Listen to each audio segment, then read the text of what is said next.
کیا اچھے گھر کی خواہش، اچھا قیمتی لباس، سواری اور اچھا کھانا پینا حلال ذرائع کے ساتھ یہ دینداری ہے یا دنیا داری ہے؟ عام طور پر یہ اعتراض کیا جاتا ہے دینی طبقے پر کہ ہمیں دینداری کا درس دیتے ہیں، خود دنیا دار ہے۔ جی، اس کا پہلا جملہ ذہن میں رکھیے گا، یہ دنیا دار کیا ہوتا ہے؟ دنیا رکھنے والا، دنیا رکھنے والا فارسی لفظ ہے نا، دنیا دار، دنیا رکھنے والا، اور دیندار دین رکھنے والا۔ کیا 100% صبح سے لے کے شام تک اس کا گھر، کاروبار سب دنیا دار ہو وہ بندہ؟ کیا 100% دنیا دار 100% دیندار ہو سکتا ہے؟ تو اس کا جواب ہے کہ جی ہاں، اس کا جواب ہے جی ہاں۔ حضرت عبد الرحمن ابن عوف رضی اللہ تعالیٰ عنہ میرا خیال ہے دیندار تھے، سب سے بڑے صحابی، صحابہ میں سب سے زیادہ مالدار۔ حضرت عثمان غنی رضی اللہ تعالیٰ عنہ بہت مال، تو کیا وہ دیندار نہیں؟ ہاں، ہمارے معاشرے کے اندر دنیا دار بس اوقات اس کو کہتے ہیں جس کا دین سے کوئی تعلق نہیں ہوتا، نہ نماز پڑھتا ہے، نہ روزہ رکھتا ہے، نہ فلاں کرتا۔ یہ ہمارے معاشرے میں ہے۔ ہمارے معاشرے میں دیندار کی نشانی کسی حدیث میں یہ نہیں بتائی گئی۔ نبی صلی اللہ علیہ وسلم نے زندگی کا سلیقہ سکھایا، خود مہنگے کپڑے نہیں پہنے، لیکن نبی صلی اللہ علیہ وسلم کبھی کبھی حبارہ یمنی منقش چادریں، اس دور کا بڑا قیمتی لباس پہنا۔ نبی صلی اللہ علیہ وسلم رومی جبہ پہنتے تھے، اونی جبہ رومی، قیمتی ترین لباس اس دور کا پہنتے تھے۔ اور اس کے لیے ان احادیث کا مطالعہ کرنا ہو تو حدیث کی کتاب ہے شمائل ترمذی، شمائل ترمذی، جس میں نبی صلی اللہ علیہ وسلم کے لباس کا باب، اس سے متعلق حدیثیں، کھانے کا باب، فلاں باب، ایک ایک چیز کا باب، بستر کیسا تھا، گھر کیسا تھا، فلاں کیسا تھا، ایک ایک چیز پر چیپٹر ہے، اور اس کے اندر پھر حدیثیں ہیں، اردو میں بھی مل جاتی۔ اردو میں اس کا ترجمہ اور تشریح ہے فضائل نبوی، شیخ الحدیث مولانا زکریا صاحب رحمہ اللہ نے اس کی شرح لکھی اردو میں، کمال کی ہے، پڑھنے کے قابل بات ہے۔ اس سے نا آپ کا ذہن بنتا ہے پڑھنے والے کا کہ نبی صلی اللہ علیہ وسلم نے فاقہ بھی کیا، کبھی کبھی کھانے کو بھی کچھ نہیں ہوتا تھا، اور کبھی کبھی نبی صلی اللہ علیہ وسلم بھنا ہوا گوشت بھی کھاتے تھے، روسٹ بھی کھاتے تھے، لیکن روسٹ کھانے کی عادت نہیں بنائی۔ نبی صلی اللہ علیہ وسلم سبزی بھی کھا لیتے تھے، مرغی کا گوشت بھی کھا لیتے تھے، بکری کا گوشت بھی کھا لیتے تھے، اونٹ کا گوشت تو اکثر کھا لیتے تھے، گوشت بھی کھا لیتے تھے، لیکن اپنی زندگی کو پرتعیش نہیں بنایا۔ پرتعیش کیا کہ انسان پرتعیش زندگی جائز ہے اگر وہ حلال، اور اس کے لیے 4 لفظ ذہن میں رکھ لینے چاہیے، 4 لفظ۔ یہ جو انہوں نے سوال کیا نا، اس کے جواب میں نمبر 1 رہائش، 4 لفظ پہلے بول دیتا ہوں۔ ایک ہے رہائش، ایک ہے آسائش، ایک ہے آرائش، اور ایک ہے نمائش۔ 4 چیزیں۔ اب میں ایک ایک لفظ کو ذرا کھولنے لگا۔ رہائش، رہنا، سہنا، کھانا پینا، لباس، حلال کمائی کا ہو، بہترین سے بہترین آپ رہائش، کھانا پینا اختیار کر لیں، گناہ نہیں ہے۔ ایک بات ہو گئی، ایک تو ہو گیا رہائش۔ نمبر 2 آسائش، لگژری، سہولیات۔ اللہ نے آپ کو دیا ہے پیسہ، اپنے لیے سہولیات رکھ لیں، اچھی گاڑی رکھ لیں، اچھا گھر بنا لیں، گھر کے اندر زیب و زینت اختیار کر لیں، جائز۔ گھر کے اندر لگژری کا سامان اکٹھا کر لیں، جائز، کوئی حرج نہیں۔ حلال کمائی حلال طریقے سے، تو رہائش بھی جائز، آرائش، اب آسائش، لگژری۔ اب تیسرا لفظ آرائش، بننا سنورنا، زیب و زینت اختیار کرنا، جائز، جائز۔ چوتھا کام جو ہے نا وہ حرام ہے، اور وہ ہے نمائش، دکھاوا۔ گاڑی اس لیے لینی تاکہ میرا اسٹیٹس اچھا ہو جائے، گھر اس لیے بڑا بنا لیا تاکہ مقابلہ ہو جائے باقی بھائیوں کے بارے میں، میرا گھر زیادہ اچھا ہے، لباس پہن لیا، دوسروں کو حقیر سمجھ لیا، نمائش، دکھاوا، جس میں آج ہماری قوم زیادہ مبتلا ہو کر پریشان ہے۔ آج کے انسان جو پریشان ہے نا وہ دکھاوے کی وجہ سے۔ شادی بیاہ کے اندر آپ کھلائیں پلائیں، جتنا آپ کو اللہ نے دیا ہے آپ دعوت کریں، جائز، لیکن وہی اس میں کھانا ضائع ہو رہا ہو، وہی اس میں نمود و نمائش ہو، وہی ناجائز ہو جائے گا۔ اس لیے اچھے گھر کی خواہش ضرور پوری کیجیے، حلال مال حلال طریقے سے، اچھا قیمتی لباس، اچھی سواری، اچھا کھانا پینا حلال ذرائع کے ساتھ، یہ دینداری ہے، یہ دینداری ہے۔ اور یہ دنیا دار، اب ایک جملہ یاد رکھ لیجیے گا، کیا 100% دنیا دار، یعنی اس کے بعد دنیا کی ہر چیز ہے، کیا 100% دنیا دار، کیا 100% دیندار ہو سکتا ہے؟ تو اس کا جواب ہے کہ جی ہاں، بات مکمل ہوگی۔ ایک صاحب نے کہا کہ غیر اللہ سے مدد مانگنے سے کیا مراد ہے، جبکہ قرآن مجید میں نماز سے مدد مانگنے کے بارے میں کہا گیا۔ بھی وہ آیت میں پڑھ دیتا ہوں، اچھا، سورۃ البقرہ کی آیت ہے، وَاسْتَعِینُوا بِالصَّبْرِ وَالصَّلَاةِ، تو مدد طلب کرو نماز کے ذریعے، نماز کے ساتھ یعنی نماز کے ذریعے، صبر کے ذریعے۔ لیکن کس سے مدد طلب کرو؟ یہ سورہ فاتحہ، ایاک نعبد و ایاک نستعین، اے اللہ ہم تیری عبادت کرتے ہیں اور کسی کی نہیں کرتے ہیں، اچھا، اور ہم تجھ ہی سے مدد مانگتے ہیں، بالکل ٹھیک، تجھی سے مدد مانگتے ہیں، جو اللہ سے مدد مانگی جائے۔ اب ابا جی سے کہا جائے آپ مجھے پیسے دے دیں، ابھی شرک نہیں ہوا۔ ابا جی سے کہا مجھے پیسے دے دیں، ابھی شرک نہیں ہوا۔ بھائی سے کہا قلم دے دیں، ابھی شرک نہیں ہوا۔ یہ چیز مجھے دے دیں، ابھی شرک نہیں ہوا۔ شرک اتنی جلدی نہیں ہوتا۔ آپ میری بات سن رہے ہیں نا، آپ سب حضرات میری بات سن رہے ہیں، اللہ بھی سن رہا ہے، یہ تو شرک ہو گیا۔ آپ حضرات مجھے دیکھ رہے ہیں، اللہ بھی دیکھ رہا ہے، یہ تو شرک ہو گیا۔ نہیں، ابھی شرک نہیں ہوا۔ جس دن بندہ، اب غور سے، جس دن کوئی بندہ یہ سمجھے گا کہ جس طرح اللہ دیکھتا ہے ویسے وہ فلاں دیکھتا ہے، شرک ہو جائے گا۔ جس طرح فلاں اللہ سنتا ہے اس طرح فلاں بھی سنتا ہے، تب شرک ہو جائے گا۔ آپ میری بات سن رہے ہیں نا، ساری دنیا کی باتیں تو نہیں اس وقت سن رہے ہیں نا بیک وقت۔ آپ کا سننا محدود، اللہ ہر ایک کی سن رہا، اللہ ہر ایک کو دیکھ رہا، آپ ہر ایک کو دیکھ رہا۔ آپ تو مسجد میں موجود بندوں کو دیکھ رہے ہیں، دیوار کے پیچھے پتہ ہی کچھ نہیں، ابھی شرک نہیں ہوا۔ بالکل اسی طرح جس طرح اللہ سے مدد مانگنی چاہیے، جس چیز کو اللہ سے مانگنا چاہیے، یہ بندہ اس طرح بندوں سے مانگنا شروع کرے گا یا اللہ کے علاوہ کسی اور سے، فوراً شرک ہو جائے گا۔ جیسے آپ نے صحت مانگنی ہو تو کس سے مانگیں گے؟ اللہ سے۔ اولاد مانگنی ہو تو کس سے مانگیں گے؟ اللہ سے۔ رزق مانگنا ہو تو کس سے مانگیں گے؟ اللہ سے۔ لیکن ماں سے روٹی مانگنے کی وجہ سے شرک نہیں ہوگا۔ ماں مجھے روٹی دے دو، کھانا دے دو، بیوی سے کہا کھانا دے دو مجھے، ابھی شرک نہیں ہے۔ لیکن جس دن بیوی کو رازق سمجھنا شروع کر دیا، اللہ کے علاوہ کسی کو رازق سمجھنا شروع کر دیا، اس دن شرک ہو، اس دن خوف کرنا پڑے گا۔ تو لہذا غیر اللہ سے مدد مانگنے سے کیا مراد ہے؟ تو میں نے بتا دیا واضح کہ اب خالی مدد مانگنا اس سے شرک نہیں ہو جاتا۔ جی، یہ ہوتا ہے کاروبار میں کہ لاس پہ جا رہا ہوتا ہے، تو امپلائر وہ کہتا ہے لاس پہ جاتا ہے، مگر اپنے وہ پرائز تو نہیں نکالتا، وہ سمجھتا ہے کہ میری وجہ سے اتنا یہ روزگار لگا ہوا، تو یہ شرک میں آ جاتا ہے۔ ہاں، یہ بھائی صاحب کا سوال میں دہرا دیتا ہوں۔ کہتے ہیں ایک کمپنی کا مالک ہے، کبھی کبھی کمپنی میں نقصان ہوتا ہے تو وہ اپنے جو اتنے بھی امپلائیز ہوتے ہیں، ملازم ہوتے ہیں، ان کو نکالتا نہیں ہے، چلو لاس جا رہا ہے، ان کی روزی لگی ہوئی ہے اس کاروبار کے ساتھ، تو یہ سوچ کر مالک کہ ان کی روزی لگی ہوئی ہے میرے ساتھ، میرے کاروبار کے ساتھ، بے روزگار نہ ہو جائیں، تو کیا یہ بھی شرک ہے؟ تو اس کا جواب ہے کہ جی نہیں، ابھی شرک نہیں، ابھی شرک نہیں۔ آپ کے آج کل زندگی کیسے گزر رہی ہے؟ بس وہ مالک ہیں، وہ پیسے دے دیتے ہیں، اس سے گزارا ہو رہا ہے، بالکل ٹھیک ہے، کوئی جملہ نہیں۔ آپ کا وہ پیٹ درد ہو رہا ٹھیک ہو گیا؟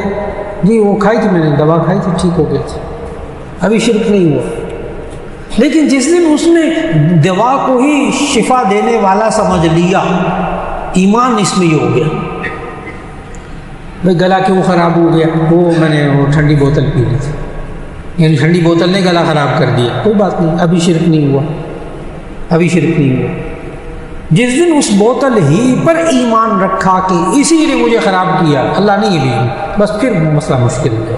تو ظاہر ہے بندے کا ایمان تو یہی ہوتا ہے، نفع نقصان دینے والا اللہ، لیکن آگے جو ذریعہ ہوتا ہے اس پر بندہ بس اوقات نسبت کر دیتا ہے، وہ کوئی حرج کی بات نہیں۔ ایک صاحب نے کہا کیا اسلام میں بھاری نام کا کوئی ریفرنس ہے؟ اچھا، نام جو بچوں کا نام رکھتے ہیں، کہتے ہیں کبھی بھاری ہو جاتا ہے کبھی ہلکا ہو جاتا ہے بچوں کا، کوئی کہتے ہیں بڑا بھاری نام ہے، تو ایسی صورت میں کیا نام بدل دینا چاہیے؟ تو اس کا جواب یہ ہے کہ اسلام میں ہلکا اور بھاری ہونے کا کوئی تصور نہیں ہے۔ اس کا میں آسان لفظ بتاؤں آپ کو کہ یہ اچھا نام ہے یا منحوس نام ہے۔ بھاری ہونے کا یہ مطلب ہے بچے کا نام رکھا بیمار رہتا ہے، کہ نام بدل دیں؟ تو اس کا جواب یہ کہ کسی عالم سے مشورہ کر لیجئے، کسی جاننے والے سے، کیا اس نام کا مطلب برا ہے؟ تو نام بدل دیجیے، جیسے نبی صلی اللہ علیہ وسلم نام بدل دیتے تھے۔ حضرت ابو ہریرہ رضی اللہ تعالیٰ عنہ کا نام تھا عبد شمس، سورج کا بندہ، شرک تھا، نبی صلی اللہ علیہ وسلم نے بدل دیا۔ ایک صحابی نے اسلام قبول کیا، ان کا نام تھا مرہ، میم رے ہے، کڑوا۔ اب دیکھو نا، معنی غلط ہے نا، نبی صلی اللہ علیہ وسلم نام بدل دیا۔ ایک خاتون ایمان لائی، ان کا نام تھا عاصیہ، عین الف صاد یہ عاصیہ، نافرمان عورت، نبی صلی اللہ علیہ وسلم نام بدل دیا، جمیلہ نام رکھا۔ تو نام کا مطلب اگر برا ہو نا پھر وہ غلط، نام کا مطلب اچھا ہے آپ نام رکھ چھوڑیں، لیکن یہ جو حساب کتاب لگا کر، اصل میں نام بھاری ہے نا، یہ حساب کتاب کہاں، وہ ذائچے بنانا، نمبرنگ کا علم، ابجد کا علم، ماں کا نام، باپ کا نام، پھر اس کے بعد جناب وقت، ان سب کا لے کے نمبر نکال کے پھر اس کو تقسیم کرتے ہیں، پھر کیا بچا اس کے حساب سے پھر یہ بتاتے ہیں بھاری ہے یا ہلکا ہے۔ یہ انسانی ذہن کی پیداوار ہے، یہ علوم، یہ فن سارے انسانی ذہن کی پیداوار ہے، انسانی سوچ ہے، اس کا وحی الہی سے کوئی تعلق نہیں۔ تو ذائچے وائچے نکال کر، حساب نکال کر نام بھاری ہونا ہلکا ہونا یہ دین نہیں ہے، یہ دین نہیں ہے، ان سے بچنا چاہیے۔ اور ایک ان کا بیٹے کی پیدائش سے متعلق جو بھی اسلامی احکامات ہوں وہ بتا دیں۔ جی بیٹے کی الحمدللہ میرے چند جمعے پیچھے ایسے گزرے ہیں جن میں پیدائش سے متعلق سارے احکام بتائے گئے۔ اب مختصر اس کا بتا دیتا ہوں کہ بیٹے کی پیدائش ہو تو سب سے پہلے دائیں کان میں اذان دیں، بائیں کان میں اقامت کہیں، پھر اس کے بعد 7ویں دن اس کا اچھا نام رکھیں، عقیقہ کریں، اس کے سر کے بال منڈوائیں، زعفران اس کے سر پر گھول کے لگائیں۔ یہ ابتدائی باتیں مکمل ہو گئیں بس۔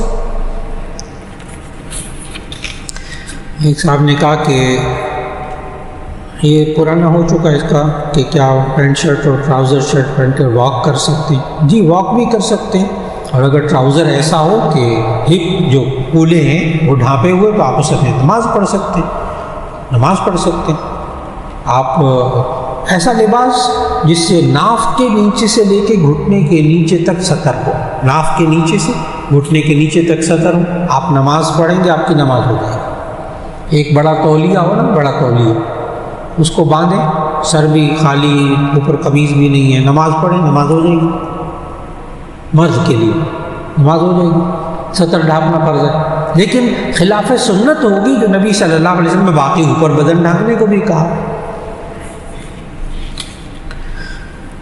ایک صاحب نے کہا گھروں میں گیس نہیں آتی، اس کے لیے کمپریسر کا استعمال عام ہے، کیا کمپریسر کا استعمال کرنا جائز ہے؟ یہی پانی کا بھی مسئلہ ہے، گیس کا بھی یہی مسئلہ ہے۔ تو اس کا جواب یہ ہے کہ جس کمپنی سے ہم نے معاہدہ کیا اور اپنا میٹر لگوایا گیس کا، اس پر ہم نے دستخط کیے کہ ہم اس کمپنی کے اصول و ضوابط پر عمل کریں گے، اور اس کے اصول و ضوابط لکھے ہوئے اخباروں میں بھی آتے ہیں کہ جی جو بندہ کمپریسر لگائے گا اس پر جرمانہ ہوگا، اس کا میٹر کاٹ دیا جائے گا۔ معلوم ہوا بالکل غلط کام ہے نا۔ اب لوگ یوں کہتے ہیں کہ جب گیس نہیں آتی تو ہم کمپریسر لگا کر اپنا کام تو چلائیں نا، پیسے ہم دیتے ہیں میٹر کے پیسے۔ تو اس کا جواب یہ ہے کہ جائز طریقے سے جتنی گیس آ رہی اس پر گزارا کر لیجیے، لیکن کمپریسر لگا کر دوسروں کا پتہ ہے، کمپریسر جب ہم لگاتے ہیں تو باقی لوگوں کے ہاں جو گیس کم آنی شروع ہو جاتی ہے، گیس کا پریشر ختم ہو جاتا ہے، باقی وہی پانی کا حال ہے۔ پانی کا پریشر لگا لیتے ہیں ہم، باقی کے لیے پانی کم ہو جاتا ہے. تو اس لیے شرعی طور پر کمپریسر لگانا جائز نہیں ہے. کیا یہ قرآن و حدیث سے ثابت ہے؟ تو اس کا جواب ہے کہ جی ہاں، قرآن سے ثابت ہے. آیت پڑھتا ہوں، اطیعوا اللہ و اطیعوا الرسول و اولی الامر منکم. اللہ کی بات مان کر چلو، اللہ کے رسول کی بات مان کر چلو، اور جو تمہارا اولو الامر جو ذمہ دار ہے اس کی بات کو مان کر چلو. آپ نے دستخط کیے ہیں، اس معاہدہ کیا آپ نے میٹر لگواتے وقت کہ ہم کمپنی کی شرائط پر عمل کریں گے. کمپنی کہتی ہے ناجائز کمپریسر لگوانا، تو بس قرآن کے مطابق ناجائز، اپنے ذمہ دار کی بات کو مانو. تو معلوم ہوا کمپریسر لگوانا یہ جائز نہیں. یہ دوسروں، اور میں بتاؤں آپ کو، اس میں حقوق العباد کا بھی مسئلہ آ رہا ہے. کمپریسر وغیرہ لگا کر پانی میں، گیس میں، اس میں حقوق العباد کا بھی مسئلہ آ رہا ہے. اس سے بہتر ہے اگر آپ کو مہنگا لگ رہا ہے آپ سلنڈر استعمال کر لیجیے. وہ والا نظام لے آئیے، متبادل نظام لے آئیے. ایک صاحب نے کہا ایک بیٹی کا نام رجا ہے، اس کا کیا مطلب ہوگا؟ جی، ناموں کا مطلب الگ سے پوچھ لیجئے، اس محفل میں نہ پوچھیں. میری کوشش ہوتی ہے محفل میں ایسے سوالات ہوں جس سے باقی سب کو بھی فائدہ ہو. تو میں بتا دیتا ہوں، رجا کا معنی ہوتا ہے امید. تو رقم نام درست ہے لڑکی کا. اور اگلا نام میرے سے نہیں پڑھا جا رہا کہ فرال نام لکھا ہے، بعد میں پوچھ لیجئے، کوئی صاحب موجود ہو تو پوچھ لیجئے یہ لفظ کیا لکھا، یہ میرے ذہن میں نہیں آ رہا. ایک صاحب نے کہا کہ میں مسجد میں جاتا ہوں لیکن مسجد میں دل نہیں لگتا اور نماز میں برے خیالات آتے ہیں. تو اس کا جواب یہ ہے کہ مسجد میں جا کر نماز پڑھیے، نماز پڑھ کر واپس آ جائیے، چاہے دل نہ لگے. دل لگانا مطلوب بھی نہیں ہے، مقصود بھی نہیں ہے. آپ آئیں، آ کر نماز پڑھیں، چلے جائیں.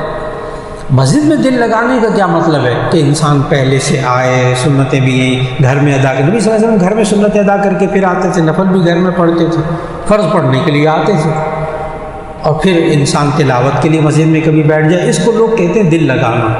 لیکن ذہن میں رکھیں، جو بندہ فرض نماز مسجد میں پڑھنے کے لیے آتا ہے اس کا دل مسجد میں لگا ہوا ہے. فکر نہ کریں، اس کا مسجد میں دل لگا ہوا ہے. الحمدللہ. یہ کہتے ہیں تعویذ کی حقیقت کیا ہے؟ تو اس کا جواب یہ ہے، تعویذ عربی زبان کا لفظ ہے، عوذ یعوذ تعویذا.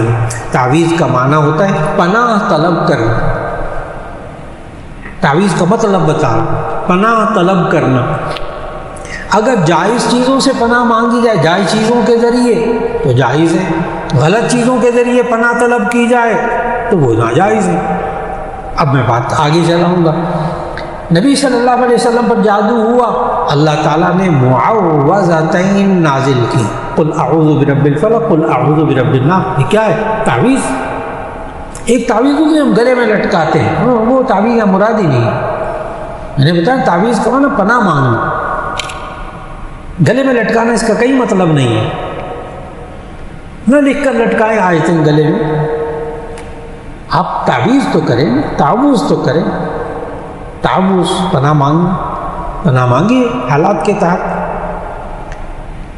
جہاں تک رہا غیر شرعی الفاظ یا جنات وغیرہ الٹے سیدھے ناموں کو پکار کر ان سے مدد لی جائے، وہ کاغذ لکھے جائیں، گلوں میں لٹکائے جائیں، وہ ظاہر شرک میں آئے گا.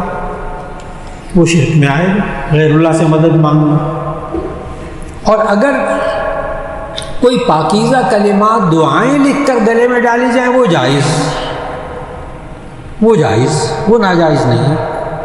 لیکن نبی صلی اللہ علیہ وسلم یہ منکے وغیرہ اور مردوں میں، ایک تو عورتیں پہنتی ہیں زیور، وہ ایک الگ چیز ہے. مرد جو گلے میں منکے پہنتے ہیں، کڑے پہنتے ہیں اور اس طرح کے اس کو سمجھتے ہیں کہ یہ چیز کریں تو یہ ہو جائے گا. پتھر بھی، اور اس پہ تو یہ جو علم الاحجار ہے نا، یہ جو سٹونز کا علم ہے، سٹونز قیمتی پتھر، زمرد پہنے تو اس کے یہ خواص ہیں، فیروزہ پہنے تو یہ خواص ہیں، ہیرا پہنے تو یہ خواص ہیں، عقیقہ پہنے یہ خواص ہیں. میں نے اس پہ پوری کتابیں پڑھی، بڑی ریسرچ ہے اس میں کہ کس بندے کے لیے کون سا پتھر مناسب ہوتا ہے. یہاں تک تو جائز ہے کس بندے کے لیے کون سا پتھر مناسب ہے، علم ہے. علم انسانی ذہن کی پیداوار ہے نا. اللہ نے تو نہیں یہ خواص بتائے نا، انسانوں نے خواص تلاش کی ہیں نا، انسان نے اپنے تجربے سے. لیکن یہ کہنا کہ جناب یہ پتھر مبارک ہے، یہ پتھر منحوس ہے، یہ پتھر پہنے آپ کا کاروبار چلے گا، شرک، کھلا شرک. یہاں تک کہ نبی صلی اللہ علیہ وسلم، حدیث کہ نبی صلی اللہ علیہ وسلم کے پاس بعض لوگ آئے، اسلام قبول کیا، بیعت کرنا چاہتے تھے، تو ایک صاحب کے باقی 8 افراد سے نبی صلی اللہ علیہ وسلم نے بیعت کی، 9 بندے تھے، ایک سے بیعت نہیں کی کیونکہ اس کے گلے کے اندر وہ ہار پتھر پڑے ہوئے تھے، اس نے پتھر من کے باندھے ہوئے تھے. نبی صلی اللہ علیہ وسلم فرمایا کہ میں ان کے ہوتے ہوئے نہیں بیعت نہیں کر سکتا. ان صحابی نے ہاتھ پکڑ کر، ہاتھ لے کر اس منکے کو توڑا گلے میں سے، نبی صلی اللہ علیہ وسلم نے بیعت کر لی. بس تعویذ کو سمجھنا ہوگا، اگر جائز الفاظ ہیں پھر تو جائز، اور اگر وہ ناجائز غلط الفاظ ہیں اس کو استعمال نہ کریں.